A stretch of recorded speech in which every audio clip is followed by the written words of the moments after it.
On a la chance d'accueillir aujourd'hui donc sur le site de Huningue un patient. Donc c'est un événement, un patient donc qui a bénéficié d'un des médicaments fabriqués par Novartis. Donc c'est un événement très important pour nous parce qu'il nous permet justement de nous rappeler qu'on ne fabrique pas uniquement des molécules, mais qu'au final le travail de tous les jours, à la fois au niveau individuel et collectif, permet soit d'améliorer des vies, soit carrément de sauver des vies. Bon, je me présente, Jean-Claude Anthony. Je vais allègrement sur mes 64 années, je vais bientôt avoir 64 ans. Je travaille dans l'ingénierie, toujours encore à 100% en tant que greffé dans la firme Hensman, ex-Siba, de l'autre côté du Rhin, dans l'ingénierie, quoi, je suis ingénieur. Puis un beau jour, après une prise de sang tout à fait anodine, le médecin généraliste me fait remarquer qu'il y a quelque chose de tout à fait anormal dans cette prise de sang.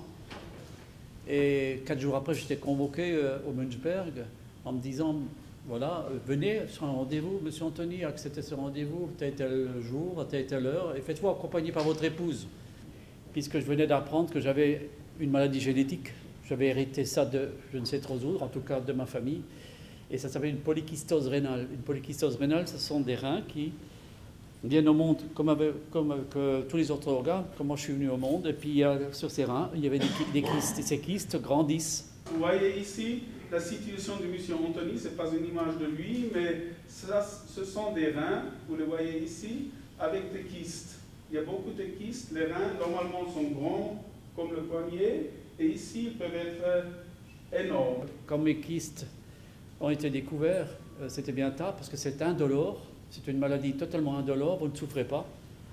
Mais j'avais commencé à remarquer, c'est vrai, que dans le sport que je pratiquais, ou des sports que je pratiquais, je commençais à affaiblir et je m'étonnais moi-même, bon, c'est pas possible, quoi. Et c'est là qu'a commencé, on appelle ça le parcours du combattant, on peut appeler ça le calvaire, enfin bref, ce que je ne souhaite jamais à personne, c'est de vivre une dialyse, quoi. Et on m'a proposé une dialyse tout à fait nouvelle. À l'époque, il y a 10 ans, c'était pas tellement courant, il y a 10 ans. Donc, c'est pas l'hémodialyse. C'est la péritonale, c'est-à-dire une dialyse que vous pratiquez vous-même, sur vous-même. C'est-à-dire vous injectez par le biais d'un tuyau qu'on vous monte dans votre ventre. Donc vous avez un petit robinet, je vais un peu être brut, robinet, etc. Une potence, une poche de 2 litres de dialysat, vous faites passer ça dans votre corps, laissez agir pendant 4 heures, et ce dialysat, il va vous prendre tous vos poisons dans votre sang, et puis au bout de 4 heures, vous ouvrez le robinet, avant de mettre une poche par terre et vider la chose. Et voilà, et ça, je devais le faire 4 fois par jour, tous les jours, pendant 11 mois.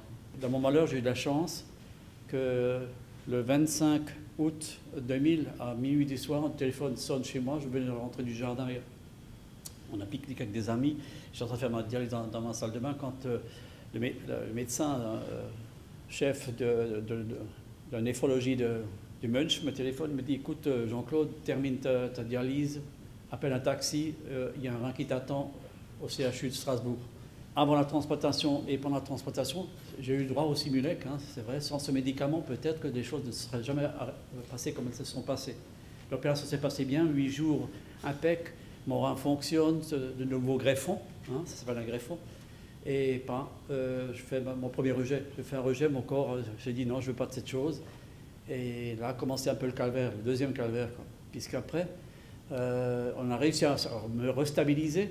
J'ai tenu le choc, mais j'ai refait un deuxième. Et ça, c'était on appelle ça dans le terme médical, un rejet aigu, quoi. Et ils m'ont essayé, j'étais un cobaye là, ce jour-là.